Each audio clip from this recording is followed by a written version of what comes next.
ठीक है, अब यहाँ पे देखेंगे आर्मेचर वाइंडिंग देख रहे थे, कंटिन्यू शुरू करते हैं।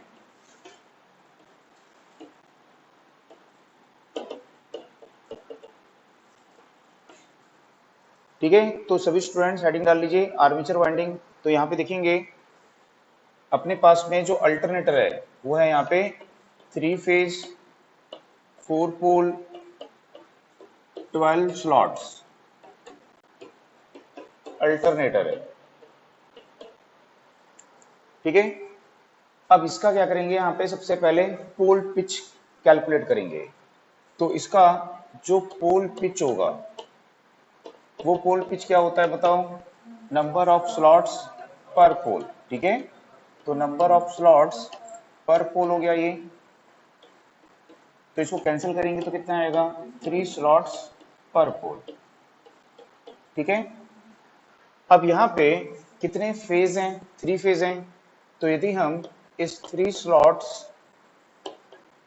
पर पोल को 3 फेज से डिवाइड करते हैं तो क्या आएगा, 1 स्लॉट्स पर पोल पर फेज। ठीक है, तो इसका क्या मतलब हुआ, तो इसका मतलब है कि ये हमारा यहाँ पे क्या है, अल्टरनेटर है। इस अल्टरनेटर में 1 2 3 4 5 6 7 8 9 10 11 12 ये 12 स्लॉट्स हैं। ठीक है, और इसमें कितने पोल हैं यहाँ पे, तो इसमें 4 पोल हैं। ठीक है, तो यहाँ पे जो 1 पोल होगा वो क्या करेगा, यहाँ पे ये 3 स्लॉट्स को कवर करेगा। नेक्स्ट जो पोल होगा वो इन 3 स्लॉट्स को कवर करेगा, नेक्स्ट पोल इन 3 स्लॉट्स को कवर करेगा, और नेक्स्ट पोल जो होगा वो इन 3 स्लॉट्स को कवर करेगा। ठीक है, तो अल्टरनेटर में यहाँ पे टोटल नंबर ऑफ पोल कितने हो जाएंगे, तो यहाँ पे टोटल नंबर ऑफ पोल होंगे अपने पास में 4। ठीक है, इस प्रकार से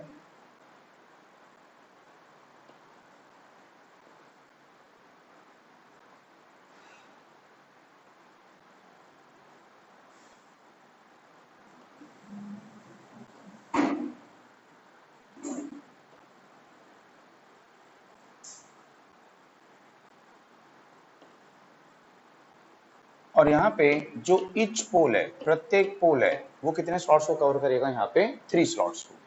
जैसे कि ये 1 है 2 है 3 4 5 6 7 8 9 10 11 12। ठीक है, तो देखेंगे ये 3 स्लॉट्स को कवर करेगा, ये 3 को, मतलब इसका पोल पिच क्या हो गया, 3 हो गया। ठीक है, अब यहाँ पे देखेंगे कि जो 1 स्लॉट्स पर पोल पर फेज का मतलब क्या है, एक पोल पे 3 स्लॉट्स तो रहेंगे ये तो पता है, लेकिन इनमें एक R का होगा, एक Y का होगा, एक B का होगा। यहाँ पे भी R होगा, Y होगा, B होगा, सिमिलरली यहाँ पे भी होगा। ठीक है, तो यहाँ पे भी होगा। तो यही बता रहा है कि प्रत्येक पोल पर प्रत्येक फेज के स्लॉट्स की संख्या कितनी होगी, 1 होगी। ठीक है, तो प्रत्येक पोल पर प्रत्येक फेज के स्लॉट्स की संख्या कितनी होगी, 1 होगी। ठीक है, अब यदि अपने को यहाँ पे फुल पिच वाइंडिंग करनी है, तो यदि आपको फुल पिच वाइंडिंग करनी है तो क्या करना पड़ेगा, आपको जो कॉइल पिच है वो पोल पिच इक्वल रखना पड़ेगा।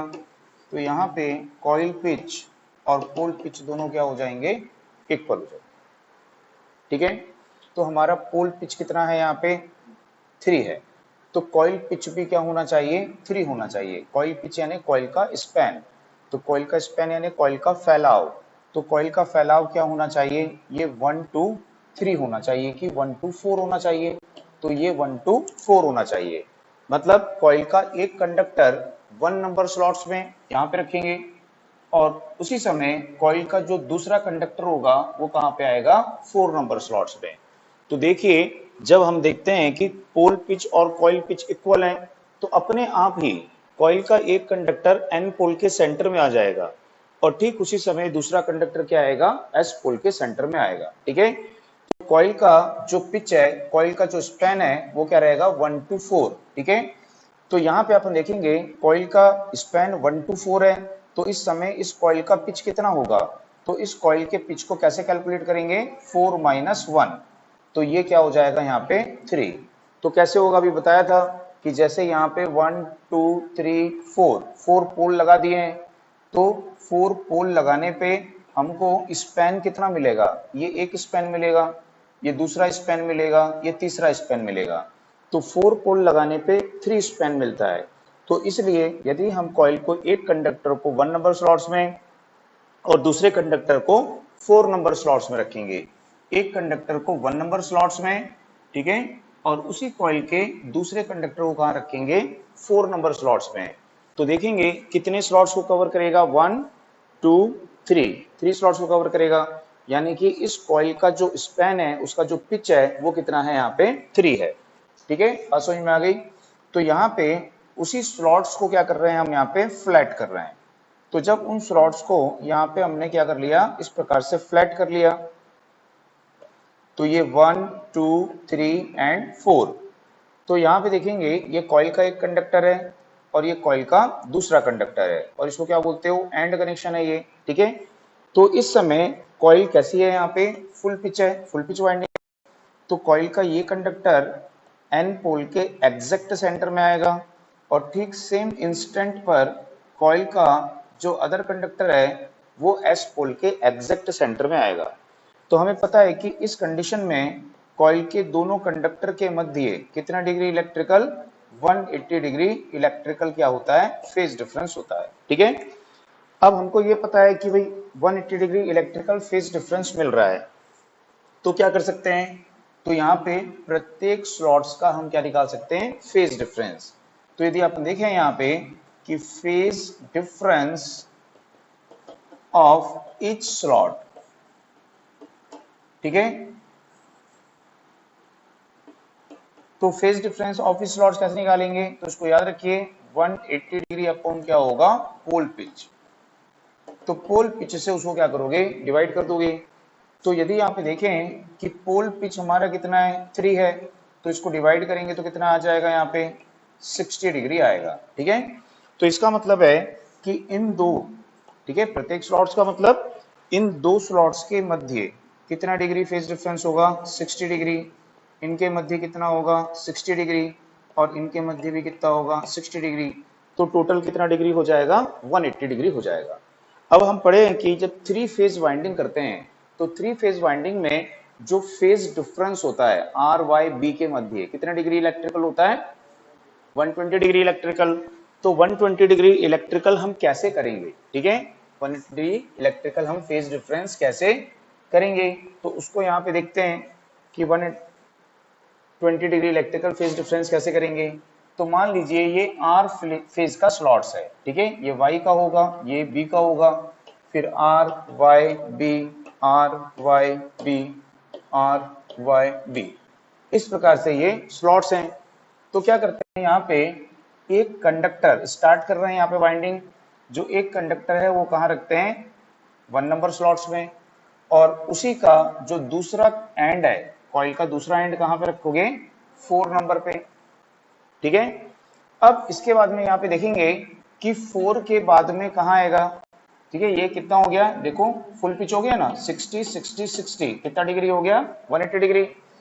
अब इसके बाद में 1 2 3 स्लॉट्स छोड़ोगे, और उसके बाद में कहाँ पे आएगा, 7 में, तो ये यहाँ से आएगा 7 में। फिर 1 2 3 छोड़ोगे, फिर 7 के बाद में कहाँ पे आएगा, 10, तो ये इसका स्टार्टिंग एंड हो जाए, फिनिशिंग एंड हो जाएगा। ये इसका स्टार्टिंग एंड है और ये इसका क्या हो गया, फिनिशिंग एंड हो गया। ठीक है, तो इस तरह से देखेंगे इस कॉइल ने चारों पोल को कवर कर लिया। ठीक है, अब क्या करना है अपने को, आर के बाद में वाई फेज की वाइंडिंग करनी है। तो वाई फेज की वाइंडिंग हम कैसे करेंगे, तो वाई फेज की वाइंडिंग करने के लिए हमको 120 डिग्री क्या चाहिए, अपने को फेज डिफरेंस चाहिए। ठीक है, तो उसके लिए देखिए यहां से यहां तक का फेज डिफरेंस कितना है, 60 इलेक्ट्रिकल डिग्री है, ये भी 60 इलेक्ट्रिकल डिग्री है। तो यहां से स्टार्ट करेंगे वाई फेज, तो ये वाई फेज का स्टार्टिंग एंड हो जाएगा। ठीक है, फिर ये यहां से आएगा 1 2 3 को छोड़िए, कहां पे आएगा, 6 में। फिर 1 2 3 को छोड़ेंगे, कहां पे आएगा, ये 9 में। फिर 1 2 3 को छोड़ेंगे, कहां पे आएगा, ये 12 में। और ये वाई फेज का क्या होगा, फिनिशिंग एंड हो जाएगा। अब बी फेज की वाइंडिंग करनी है तो फिर 120 डिग्री चाहिए, तो एक स्लॉट 60 डिग्री का है, ये स्लॉट 60 डिग्री का है, तो यहां से स्टार्ट करेंगे किसको, बी फेज को। ठीक है, तो जो स्लॉट्स खाली रह गए हैं 5 के बाद में 8, फिर 11 और फिर कहां पे आएगा 2, तो ये इसका क्या हो जाएगा, फिनिशिंग एंड हो जाएगा। आई बात समझ में। तो इस प्रकार से थ्री फेज जो वाइंडिंग होगी उस थ्री फेज वाइंडिंग को यहाँ पे करेंगे। ठीक है, तो इसमें क्या क्या समझ में आया, पोल पिच कैसे निकालना है, ठीक है, और उसके बाद में यहाँ पे देखेंगे कि फुल पिच वाइंडिंग कैसे करेंगे, दोनों इक्वल होंगे, प्रत्येक स्लॉट्स का फेज डिफरेंस कैसे लेंगे, तो फुल पिच के द्वारा।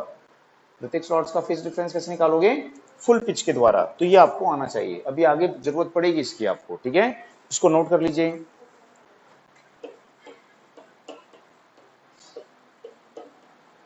तो केसी केपी इसको बोलते हैं cording factor and pitch factor. ठीक है, ये क्या होता है इसको यहाँ पे देखते हैं। ठीक है, तो यहाँ पे एज्यूम करते हैं अपन कि अपनी जो वाइंडिंग है, ठीक है, ये three phase 24 slots 4 pole alternator है।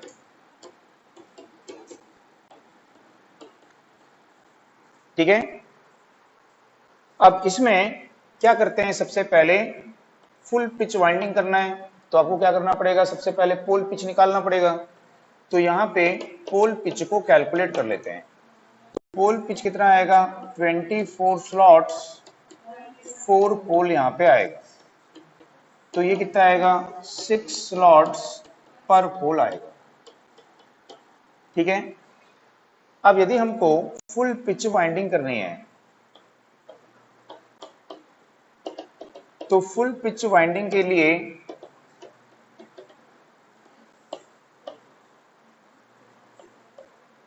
पोल का जो पिच होगा वो कॉइल के पिच या कॉइल के स्पैन के इक्वल होगा। तो पोल का पिच है हमारा 6, तो कॉइल का पिच 6 कब होगा, जब कॉइल का स्पैन 1 to क्या होगा 7। तो कॉइल का स्पैन 1 to 7 है। ठीक है, तो यहां पे अपन देखेंगे 7 - 1, तो ये कितना आएगा 6, मीन्स कॉइल का पिच और पोल का पिच क्या होगा, इक्वल होगा। ठीक है, तो यदि हम यहाँ पे फुल पिच वाइंडिंग करते हैं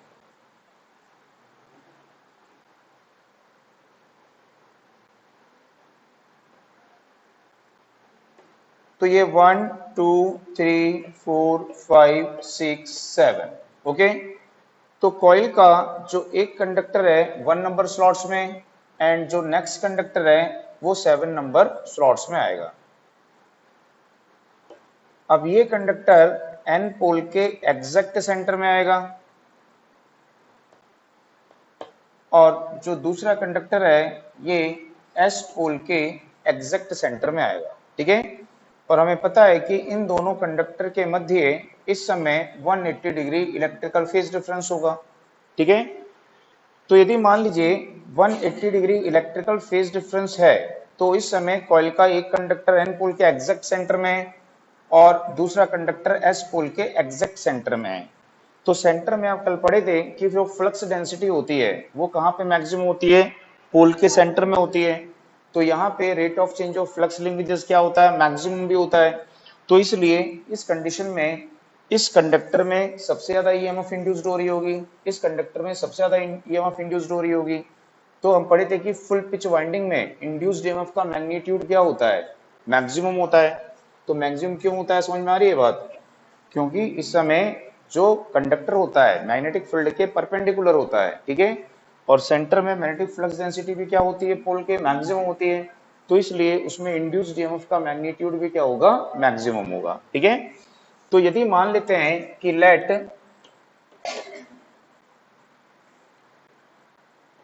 induced EMF in each conductor is ES, कि हमने मान लिया कि induced EMF in each conductor क्या है, ES है, यानी कि कॉइल के इस कंडक्टर में इंड्यूस्ड ईएमएफ का मैग्नीट्यूड कितना है, ES है। तो सेम इंस्टेंट पर इस कंडक्टर में भी इंड्यूस्ड ईएमएफ का मैग्नीट्यूड क्या होगा, ES होगा। और इनके मध्य कितने डिग्री का फेज डिफरेंस है, 180 डिग्री इलेक्ट्रिकल फेज डिफरेंस है। तो 180 डिग्री पे वेक्टर कैसे होते हैं, स्ट्रेट लाइन में। 180 डिग्री में वेक्टर कैसे होते हैं, स्ट्रेट लाइन में। तो यहाँ पे अपन देखेंगे कि जो वन कंडक्टर है, इस कंडक्टर में जो ईएमएफ इंड्यूस्ड होगी, ठीक है, और जो सेकंड कंडक्टर है, इस कंडक्टर में जो ईएमएफ इंड्यूस्ड होगी, ठीक है, ये दोनों ईएमएफ क्या हो जाएंगी, ऐड हो जाएंगी, ठीक है। इस समय क्या हो जाएंगी, ये दोनों ईएमएफ ऐड हो जाएंगी, और जब ये दोनों ईएमएफ ऐड होंगी तो ये कितनी हो जाएगी, 2ES हो जाएगी। बात समझ में आई। वेक्टर कब डायरेक्टली ऐड होते हैं और कब डायरेक्टली सब्ट्रैक्ट होते हैं, ठीक है, तो वो 180 डिग्री पे क्या होंगे, डायरेक्टली ऐड होंगे जब वो सेम डायरेक्शन में हो, और यदि वो अपोजिट डायरेक्शन में होते हैं तो क्या होते हैं, सब्ट्रैक्ट होते हैं। यदि वेक्टर इस प्रकार से होते, दोनों ईएमएफ का मैग्नीट्यूड क्या होता, सेम, बट डायरेक्शन क्या होता, अलग अलग होता, ठीक है। बट हमको पता है कि यदि ये टर्मिनल अपना नेगेटिव होगा तो ये क्या होगा, पॉजिटिव, तो ये नेगेटिव होगा तो ये क्या होगा, पॉजिटिव। तो ये वोल्टेज की पोलैरिटी कैसी होती है, एडिटिव होती है। तो इस कंडक्टर और इस कंडक्टर की ईएमएफ क्या होती है, आपस में ऐड होती हैं। ये कैसे पता चला, तो ये हमको फ्लेमिंग के राइट हैंड रूल से पता है कि एक कंडक्टर से यदि करंट बाहर आती है तो दूसरे से क्या करती है, अंदर जाती है। तो यदि प्लस से बाहर आएगी तो माइनस से क्या करेगी, अंदर जाएगी। तो पोलैरिटी साइन ऐसा रहेगा, तो दोनों वोल्टेज क्या होंगी, ऐड होंगी। तो यहाँ पे जो वेक्टर होते हैं इस कंडीशन में डायरेक्ट सब्ट्रैक्ट होते हैं, इस कंडीशन में डायरेक्ट क्या होते हैं, वो ऐड होते हैं। लेकिन यदि कोई वेक्टर इस तरह से हो, इस तरह से हो, तो क्या डायरेक्ट ऐड होगा या डायरेक्ट सब्ट्रैक्ट होगा, नहीं होगा, ठीक है, क्योंकि इनमें यहाँ पे क्या आएगा, ये फेज डिफरेंस आएगा ये, ठीक है, वो 180 डिग्री नहीं होगा। तो फिर इनका क्या लेना पड़ता है, वेक्टर सम लेना पड़ता है। यहाँ पे आपको वेक्टर सम लेने की जरूरत नहीं है, भले ही वो वेक्टर हैं बट वो डायरेक्ट ऐड हो जाएंगे, तो क्या बोलेंगे, उनका अरिथमेटिक सम बोलेंगे, ठीक है। तो इस कंडीशन में हम क्या कर सकते हैं, इन दोनों ईएमएफ का क्या ले सकते हैं, अरिथमेटिक सम ले सकते हैं, ठीक है। तो हम बोल सकते हैं यहाँ पे कि arithmetic sum of induced EMF in full pitch coil, तो इसकी वैल्यू कितनी हो जाएगी, यहाँ पे 2ES हो जाएगी। समझ में आया इतना, इसको नोट करिए। अब इसके बाद में देखेंगे हम क्या करने वाले हैं, शॉर्ट पिच वाइंडिंग करने वाले हैं, ठीक है।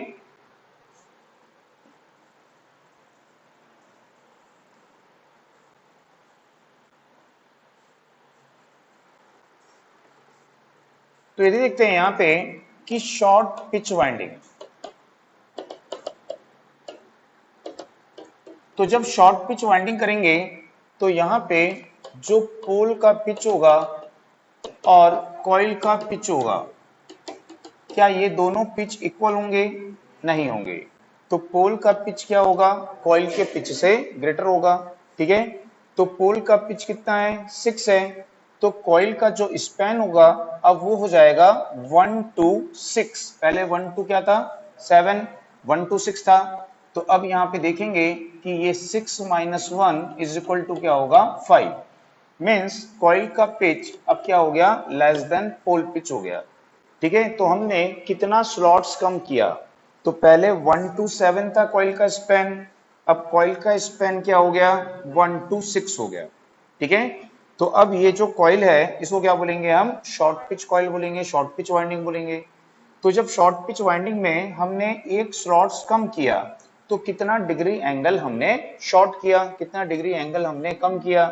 तो यदि देखें यहाँ पे कि phase difference of each slot, तो ये पता है 180 डिग्री अपॉन क्या होता है, पोल पिच। तो इसको लिख सकते हैं 180 डिग्री अपॉन कितना है यहाँ पे, पोल पिच कितना था, 6, तो 6 से डिवाइड किया तो कितना आया, 30 डिग्री। तो हमने 30 डिग्री एंगल क्या किया, शॉर्ट किया। तो इस एंगल को क्या बोलते हैं, जितना एंगल शॉर्ट करते हैं उस एंगल को क्या बोलेंगे, कॉर्डिंग एंगल। ठीक है, तो समझ में आ गई बात। इसको याद रखिए कि जितना एंगल, ठीक है, कॉइल को शॉर्ट करेंगे, फुल पिच कॉइल को जितना एंगल शॉर्ट करेंगे वो एंगल अल्फा क्या कहलाता है यहाँ पे, कॉर्डिंग एंगल। ठीक है, तो 30 डिग्री जो अल्फा है ये क्या कहलाता है यहाँ पे, कॉर्डिंग एंगल कहलाता है। ठीक है, समझ में आई बात। तो ये कॉर्डिंग एंगल कहलाया। तो अब हमने क्या माना हुआ है कि इस कॉइल में जो ईएमएफ इंड्यूस्ड होगी उसका मैग्नीट्यूड क्या माना हुआ है, ईएस। इस कॉइल में जो ईएमएफ इंड्यूस्ड होगी उसका मैग्नीट्यूड क्या माना हुआ है, ईएस। तो अभी भी हम यही मानेंगे कि इसमें ईएमएफ मैग्नीट्यूड की ईएस, मैग्नीट्यूड की ईएमएफ ही इंड्यूस्ड होती है ना, उसका मैक्सिमम वैल्यू ऑफ ईएमएफ क्या है, ईएस है।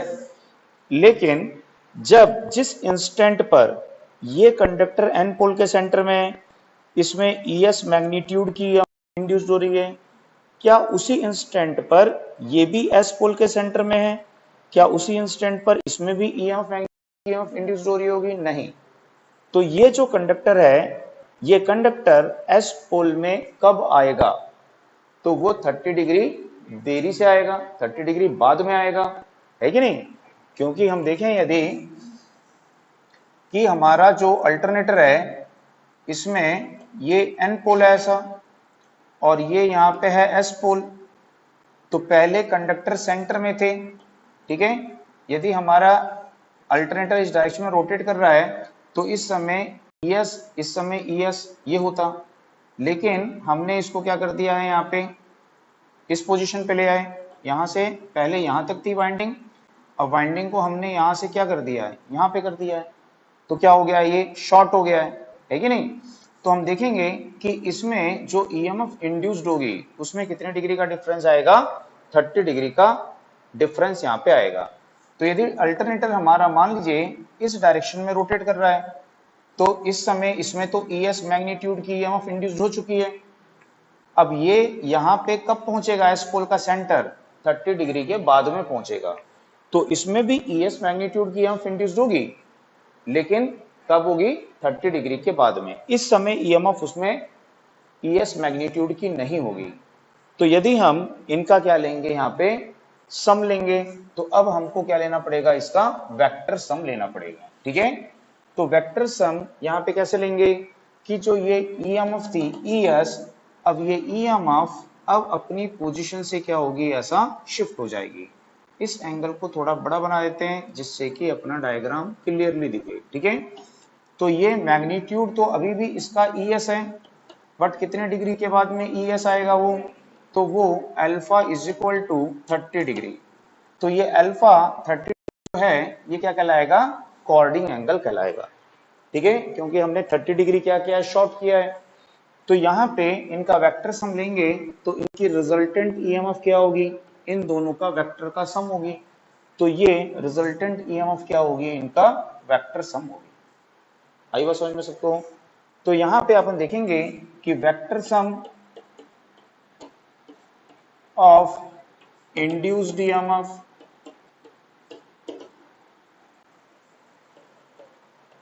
In short pitch coil. ठीक है, तो इसको हम कैसे कैलकुलेट यहाँ पे करेंगे, तो इसकी वैल्यू किसके बराबर है, ER के बराबर है।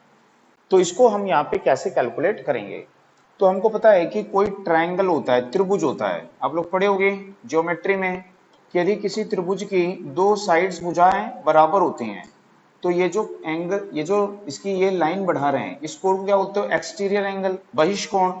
तो ये बहिष्कोण किसके इक्वल होता है, तो अपने सम्मुख अंतः कोणों के योगफल के बराबर होता है। ठीक है, तो यदि ये 30 है तो ये 30 किसके इक्वल होगा, इन दोनों के सम के। तो ये 15 डिग्री होना चाहिए, ये 15 डिग्री होना चाहिए। बात समझ में आ रही है। तो यदि आप देखेंगे कि जो एक्सटीरियर एंगल है, बहिष्कोण होता है, वो इन दोनों के सम के क्या होगा, इक्वल। ठीक है, क्योंकि ये कैसा ट्रायंगल है, यहाँ पे सम द्विबाहु त्रिभुज है, आइसोस्केल ट्रायंगल है। ठीक है, इसकी दो भुजाएं कैसी हैं, आपस में बराबर हैं, इसका मैग्नीट्यूड ES है, उसका भी मैग्नीट्यूड ES है, दोनों की लेंथ कैसी है, इक्वल है। तो यदि अपन देखें कि ये एंगल कितने डिग्री का होगा, तो ये एंगल अल्फा बाई क्या होगा 2, और ये एंगल कितने डिग्री का होगा, तो ये एंगल भी क्या होगा अल्फा बाई 2 होगा। आई बात समझ में? डिस्कनेक्ट हो गया। ठीक है, चलिए अब देखते हैं यहाँ पे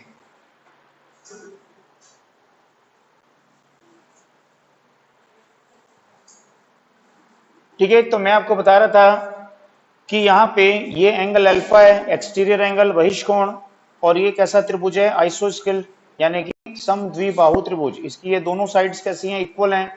तो इसके जो ये इंटीरियर एंगल होते हैं, ठीक है, इंटीरियर अपोजिट एंगल, सम्मुख अंतः कोण, इनकी वैल्यू क्या होगी, इसका हाफ होगी। यानी इन दोनों का जो सम होता है वो किसके बराबर होता है, इस एक्सटीरियर एंगल के बराबर होता है। ठीक है, तो यदि अपन देखें कि इन दोनों वेक्टर का सम ये मिलेगा, तो इसको क्या बोलेंगे हम, वेक्टर सम। तो vector sum of induced EMF इन क्या हो जाएगा, ये शॉर्ट पिच कॉइल हो जाएगा। ठीक है, अब इसकी वैल्यू को कैसे कैलकुलेट करें, तो इसकी वैल्यू को कैलकुलेट करने के लिए आप क्या कर सकते हो, यहां से ऐसा एक परपेंडिकुलर ड्रॉ कर सकते हो, ऐसा एक परपेंडिकुलर। ठीक है, तो ये परपेंडिकुलर क्या करेगा, इसको 2 इक्वल पार्ट्स में डिवाइड करेगा, है ना, ये समद्विबाहु त्रिभुज की प्रॉपर्टी होती है। ठीक है, उसका जो परपेंडिकुलर होता है वो क्या करेगा, इसको 2 इक्वल पार्ट्स में डिवाइड कर देगा। तो ये पार्ट क्या हो जाएगा, ई आर बाई क्या होगा, ये 2 हो जाएगा। ठीक है, तो यहाँ पे परपेंडिकुलर डाले हो तो ये एंगल कितने डिग्री का होगा, 90 डिग्री का होगा। तो ये क्या बन जाएगा, राइट एंगल ट्रायंगल बन जाएगा। ठीक है, तो राइट एंगल ट्रायंगल बनेगा तो इसमें अपन cos थीटा यूज कर सकते हैं। तो यदि देखें ये अल्फा बाई 2 है, तो यदि हम यहाँ पे cos थीटा यूज करें, ठीक है, तो cos अल्फा बाई 2 क्या होगा, तो यदि ये एंगल अल्फा बाई 2 है तो इसके सामने ये परपेंडिकुलर होगा, इस एंगल का ये परपेंडिकुलर होगा, ये बेस होगा, और ये क्या होगा, हाइपोटेनस हो जाएगा, कर्ण हो जाएगा। तो cos थीटा क्या होता है, आधार बटा कर्ण, बेस अपॉन हाइपोटेनस। तो ये हो गया बेस ई आर बाई 2, और ये हो गया उसका हाइपोटेनस ई एस। ठीक है, अब इसको यहाँ पे सिंप्लीफाई करो तो इसको अपन ऐसे भी लिख सकते हैं E R by 2 E S. ठीक है, तो ई आर की जो वैल्यू होगी वो क्या हो जाएगी 2 ई एस। ठीक है, कॉस अल्फा बाई क्या होगी 2। तो यहाँ पे जो vector sum of induced EMF है वो हमको कितना मिल गया, तो इसकी वैल्यू आ गई 2 E S cos alpha by 2। ठीक है, बात समझ में आई। और यदि ये एंगल 30 डिग्री है तो ये कितना आ जाएगा 2 ई एस कॉस 15 डिग्री आ जाएगा। क्लियर हुआ सबको? तो इस तरह से क्या लिए यहाँ पे, वेक्टर सम लिए, किसका, इंड्यूस्ड ईएमएफ का। ठीक है, किस कॉइल में, शॉर्ट पिच कॉइल में। ठीक है, इसको नोट कर लीजिए। तो आगे देखते हैं यहाँ पे कि जो कॉर्डिंग फैक्टर है केसी या केपी क्या होता है, केसी या केपी क्या होता है। तो यहाँ पे देखें कि यदि हम वाइंडिंग को शॉर्ट पिच करके रखते हैं तो हमको जो ईएमएफ मिलेगी वो इतनी मिलेगी, और यदि फुल पिच करके रखते हैं तो कितनी मिलती है 2 ES। ठीक है, तो इन दोनों का रेशियो ही क्या कहलाता है, कॉर्डिंग फैक्टर या पिच फैक्टर कहलाता है। तो इसको बोल सकते हैं यहाँ पे कि vector sum of induced EMF in short pitch coil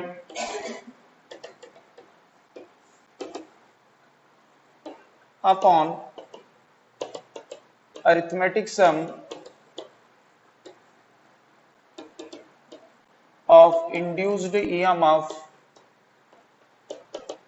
in full pitch coil। ठीक है, तो यदि हम देखें यहाँ पे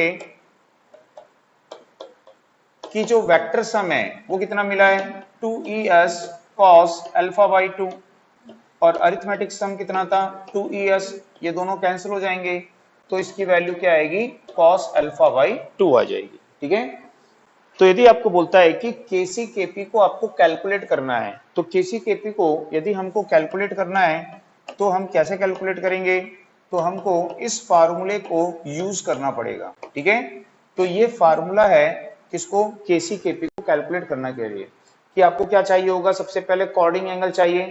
ठीक है, उस कॉर्डिंग एंगल को क्या करोगे 2 से डिवाइड करोगे, ठीक है, और उसकी कोसाइन वैल्यू ले लोगे तो वो जो वैल्यू आएगी वही वैल्यू क्या होगी, केसी केपी होगी।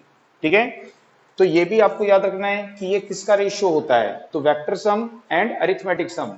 ठीक है, वेक्टर सम किस में लेते हैं, शॉर्ट पिच में, और अरिथमेटिक किस में लेते हैं, फुल पिच में। तो इन दोनों का रेशियो है और इसकी वैल्यू, इसको कैलकुलेट करने के लिए ये फार्मूला है। ठीक है, दूसरा इसकी जो स्टैंडर्ड वैल्यू होती है, स्टैंडर्ड वैल्यू ऑफ केसी और केपी, इसकी स्टैंडर्ड वैल्यू होती है 0.966। ठीक है, इसकी स्टैंडर्ड वैल्यू कितनी होती है, 0.966। तो ये भी आपको याद रखना है।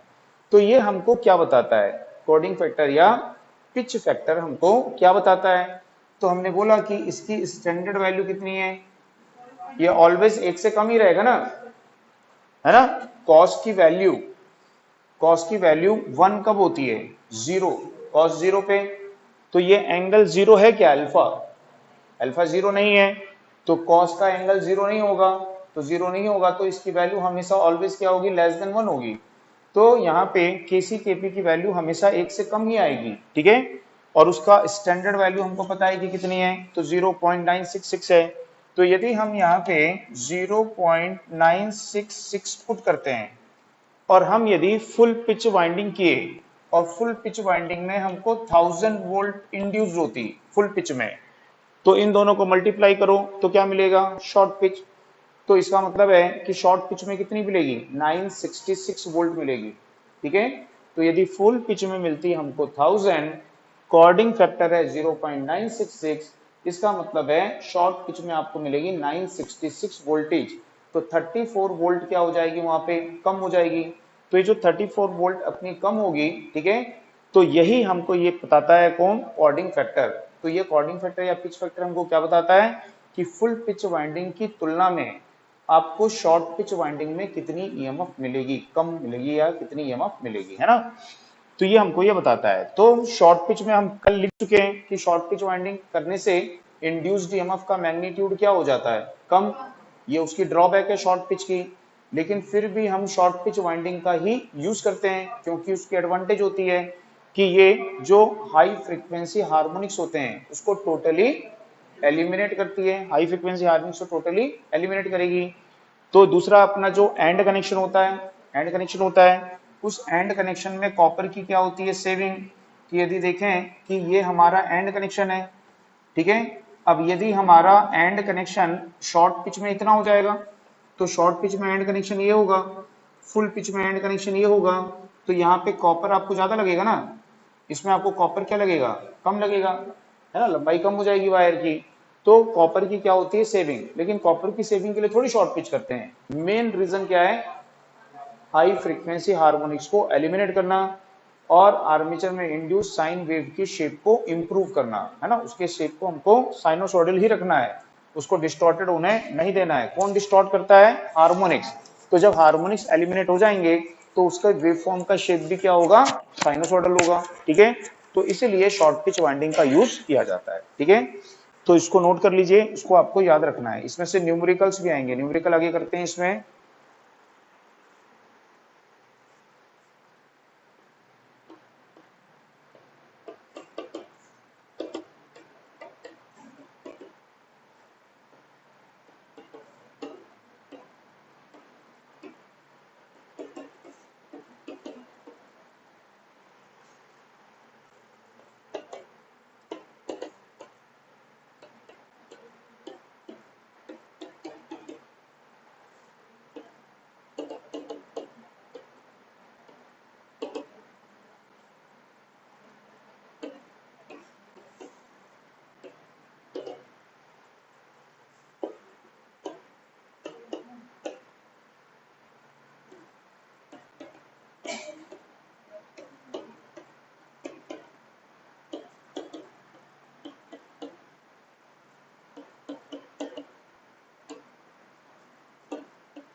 ठीक है, तो यदि हमको nth हार्मोनिक्स को एलिमिनेट करना है इंड्यूस्ड ईएमएफ में से, तो पिच ऑफ आर्मेचर कॉइल कितना होना चाहिए, तो ये आपको याद रखना है कि पिच ऑफ आर्मेचर कॉइल कितना होना चाहिए, तो nth minus 1 upon nth fraction of क्या होना चाहिए, फुल पिच।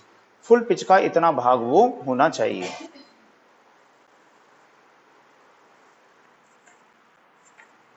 जैसे कि क्वेश्चन नोट करिए, for eliminating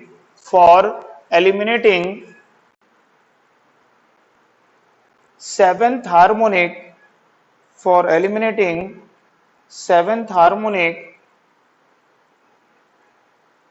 from the EMF wave of an alternator EMF wave of an alternator, comma, the fractional pitch must be the fractional pitch must be, ठीक है। तो fractional pitch कितना होना चाहिए, तो कौन से हार्मोनिक को एलिमिनेट करना है, 7। तो n की जगह क्या आ जाएगा, ये 7th आ जाएगा। तो 7th हार्मोनिक्स को एलिमिनेट करने के लिए, तो टू एलिमिनेट 7th हार्मोनिक्स, ठीक है। पिच ऑफ कॉइल क्या होना चाहिए, तो 7th माइनस 1 अपॉन 7, तो क्या हो जाएगा 6/7 of fraction of full pitch. इतना फ्रैक्शन ऑफ क्या होना चाहिए, फुल पिच होना चाहिए, ठीक है। बात समझ में आ गई सबको, इसको नोट कर लो, नोट कर लिए। नेक्स्ट क्वेश्चन लिखिए, the harmonic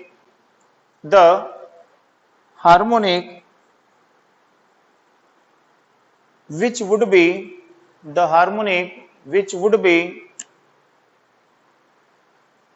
totally eliminated, the harmonic which would be totally eliminated from the alternator EMF using a fractional pitch of 4/5 is, using a fractional pitch of 4/5 is, ठीक है। तो यदि हम 4/5 fractional pitch रखते हैं तो कौन से हार्मोनिक्स को एलिमिनेट करेंगे, ठीक है। तो कौन से हार्मोनिक्स को एलिमिनेट किया हो गया होगा, 5th हार्मोनिक को। देखो 7th को एलिमिनेट किए तो क्या आएगा 6/7, तो यदि 5th को एलिमिनेट करेंगे तो क्या आएगा 4/5, ठीक है।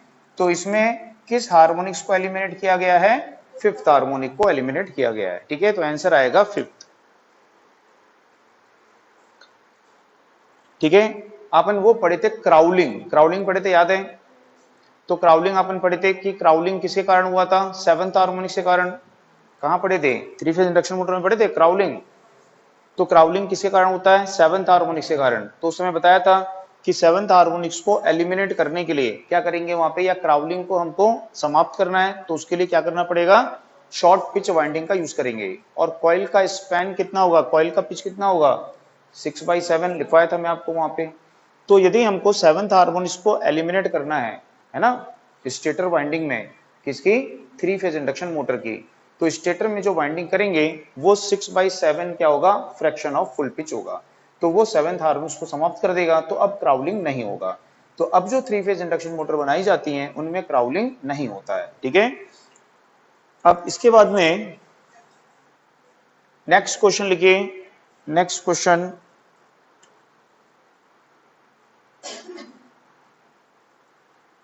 if an alternator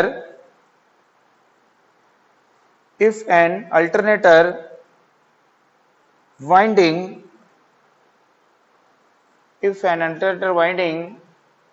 has a fractional pitch of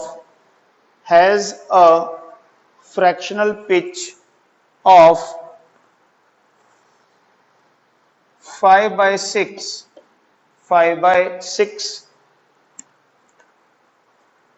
The coil span is blank degree, Khalistan degree. The coil span is blank degree, Khalistan degree.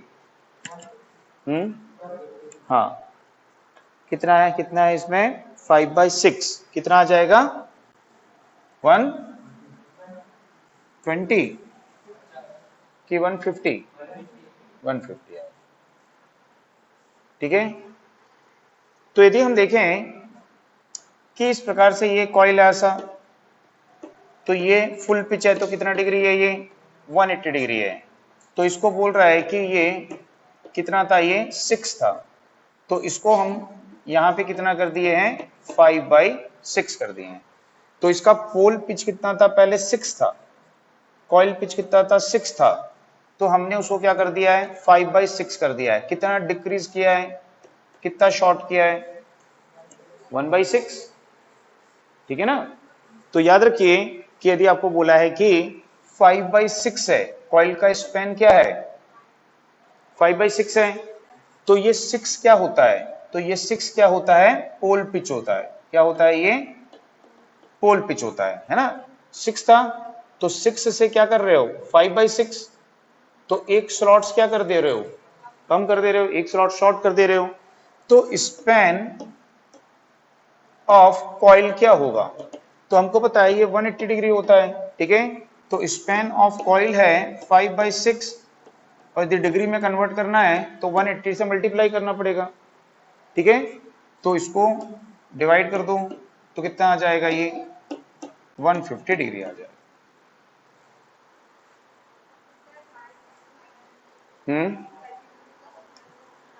जोर से 30 डिग्री का होता है तो डायरेक्ट 30 माइनस भी कर सकते हैं. हाँ कर सकते हैं, डायरेक्ट माइनस भी कर सकते हैं, है ना.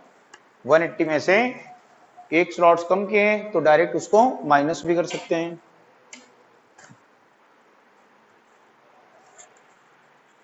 नेक्स्ट क्वेश्चन लिखिए. The winding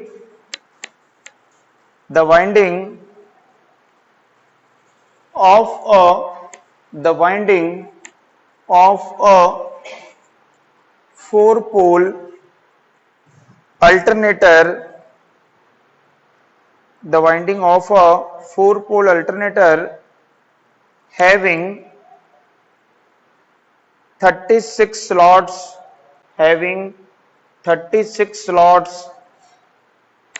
and a coil span of 1 to 8 1 से 8 is coil span of 1 to 8 is short pitched by blank degree, Khalistan degree. short pitched by blank degree, Khalistan degree.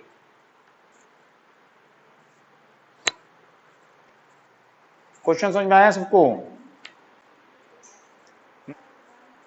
तो सबसे पहले क्या निकालोगे, पोल पिच. तो सबसे पहले पोल पिच निकालिए. सभी स्टूडेंट निकालते जाइए जैसे जैसे बता रहा हूं. सबसे पहले पोल पिच निकाल लीजिए.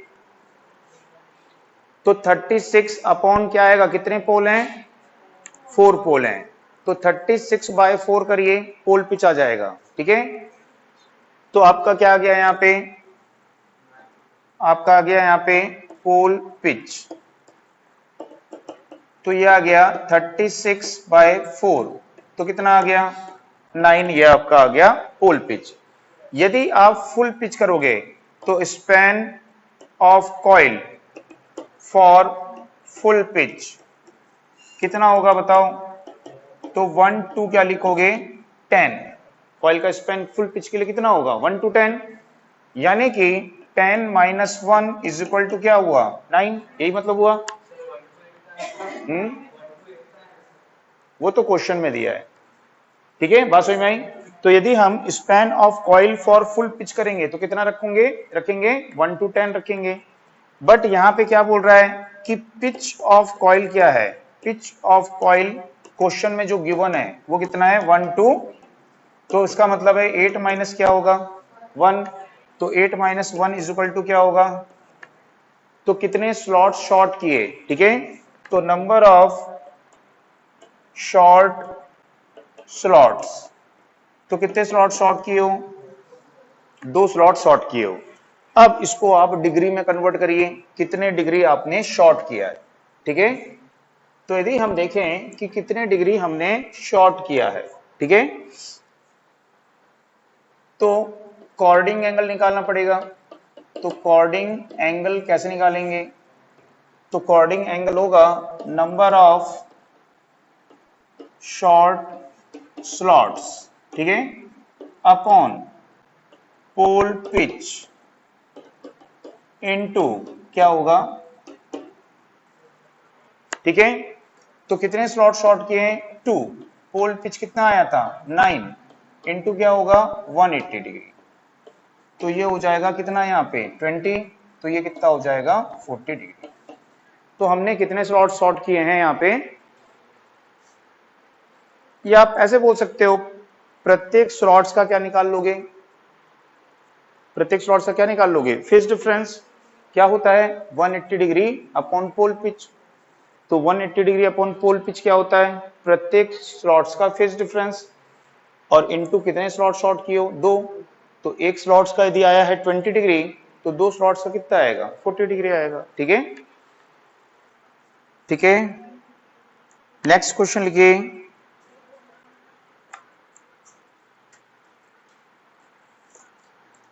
Calculate the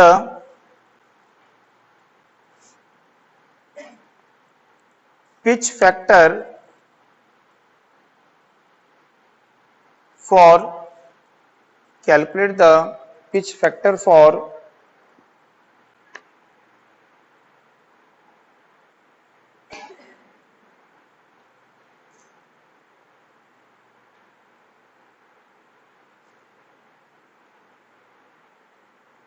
(72 stator slots, 72 stator slots, 6 pole alternator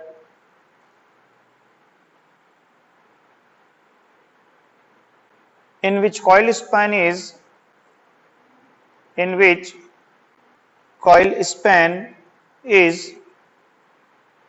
1 to 10 1 से 10, in which coil span is 1 to 10 1 से 10 फुल स्टॉप, ठीक है, इसको बनाइए।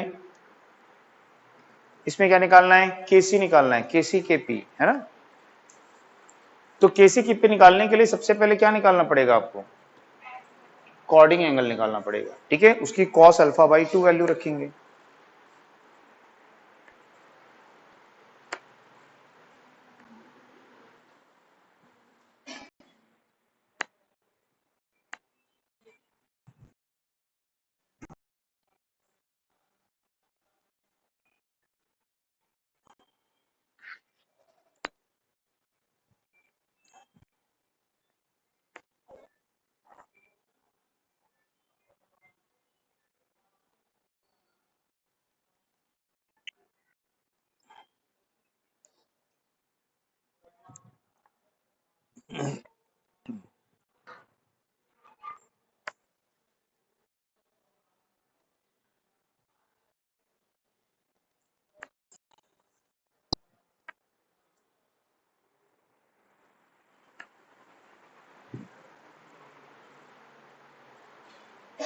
सबको समझ में आ रहा है,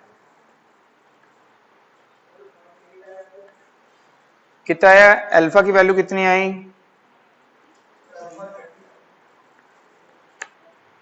कैसे कर रहे हो, सबसे पहले क्या 45 डिग्री आया अल्फा, वेरी गुड, तो सबसे पहले क्या करोगे, तो सबसे पहले निकालोगे पोल पिच, पोल पिच निकालो, तो कितने स्लॉट्स हैं 72 और पोल कितने, तो कितना आएगा ये 12, ठीक है, तो यदि हम फुल पिच करते, फुल पिच कॉइल स्पैन कितना होगा, तो इसको लिखोगे 1 to 13, यानी कि 13 माइनस 1 इज इक्वल टू क्या होगा 12। ठीक है, और क्वेश्चन में क्या दिया है, शॉर्ट पिच दिया है, तो शॉर्ट पिच कॉइल स्पैन कितना है बताओ, तो वो 1 to कितना दिया है 10, तो 10 माइनस 1 कितना हो गया 9। कितने स्लॉट शॉर्ट किए हो, 3 स्लॉट शॉर्ट किए हो। ठीक है, तो नंबर ऑफ शॉर्टेड स्लॉट्स, तो ये हो जाएगा यहाँ पे 3। बस इतना ही आपको करना है, बस ये आ गया तो आपका फिर सॉल्यूशन आ गया। तो आपका अल्फा क्या आएगा, तो अल्फा आएगा 180 डिग्री इंटू पोल अपॉन पोल पिच इंटू क्या होगा नंबर ऑफ शॉर्ट स्लॉट।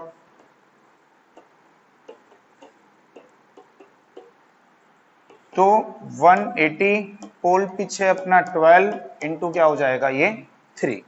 तो इसको कैंसिल किए तो कितना आया यहाँ पे,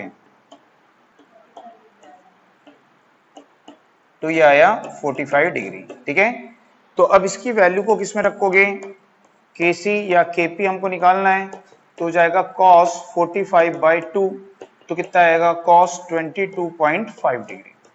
तो ये इसका आंसर आएगा।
ठीक है, अब इसमें नोट करिए नेक्स्ट क्वेश्चन लिखिए,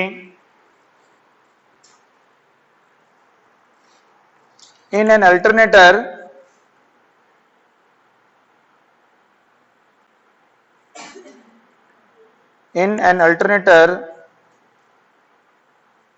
the coil span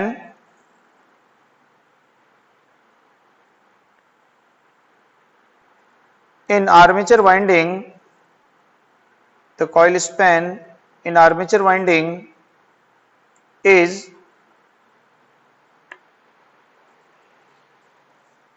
2/3 of pole pitch, 2/3, 2/3 of pole pitch. Find the pitch factor of armature winding. Pitch factor of armature winding. ठीक है, तो आर्मेचर वाइंडिंग का पिच फैक्टर यहां पे फाइंड करिए।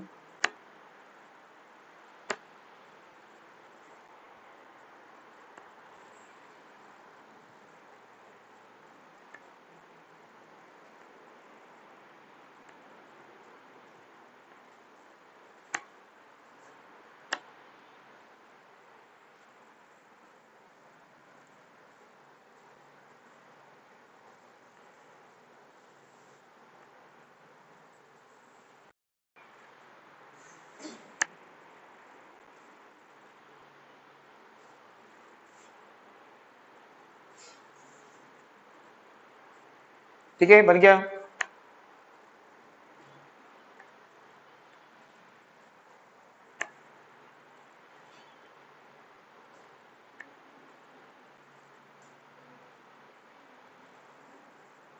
तो आपको पता होना चाहिए कि जो पोल पिच होता है ये कितने डिग्री का होता है बताओ, पोल पिच कितने डिग्री का होता है 180 डिग्री का। यदि आपको बोल रहा है कि अल्टरनेटर में 4 पोल हैं, ठीक है, तो अल्टरनेटर कितने डिग्री का है, ये 360 डिग्री है। यदि इसमें 4 पोल हैं तो एक पोल कितने डिग्री का होगा 180 डिग्री का कि 90 डिग्री का, 90 डिग्री का। ठीक है, लेकिन पोल पिच को हम क्या बोलेंगे, पोल पिच कितने डिग्री का होता है, 180 डिग्री का होता है, ठीक है। तो यदि आप देखें कि यहाँ पे पोल पिच 180 डिग्री का मतलब क्या होता है कि जैसे यहाँ पे इस प्रकार से है ये, है ना, तो ये जो डिस्टेंस होता है ये कितने डिग्री का है, 180 डिग्री का, है ना। तो इसको हम क्या बोले कि ये कॉइल पिच है, ये किसके इक्वल है, पोल पिच के। हम क्या बोले कि coil pitch is equal to क्या है यहाँ पे, पोल पिच।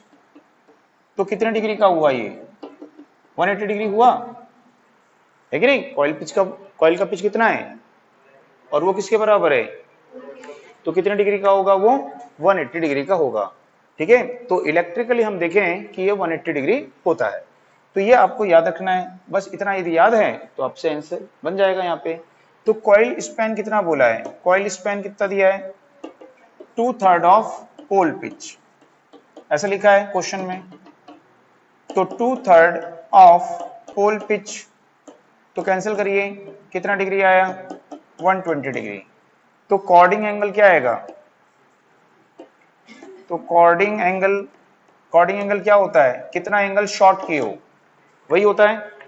तो कॉइल का पिच कितना है, फुल पिच में हमारा कितना आ रहा है, तो शॉर्ट कितना डिग्री किए हैं, 60 डिग्री हमने शॉर्ट किया है। तो आपके पास में ये आ गई अल्फा की वैल्यू। तो बस हो गया आपका काम, कॉस अल्फा, तो कॉस अल्फा यानी कॉस 60/2। तो कॉस 30 की वैल्यू कितनी होती है, 0.866।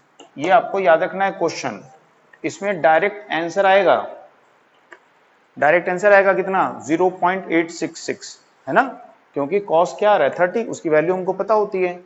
तो ये क्वेश्चन इंपॉर्टेंट रहता है ना, इसको याद रखिएगा। तो ये सारे ही क्वेश्चन इंपॉर्टेंट हैं, ये क्वेश्चन अल्टरनेटर में से आते हैं, है ना, एग्जाम में, एसएससी में, अदर एग्जाम में भी, पावर ग्रिड में भी आ सकते हैं, ठीक है, सब में आ सकते हैं ये। तो आज इतना ही पढ़ते हैं, ठीक है, बाकी नेक्स्ट क्लास में देखते हैं आगे।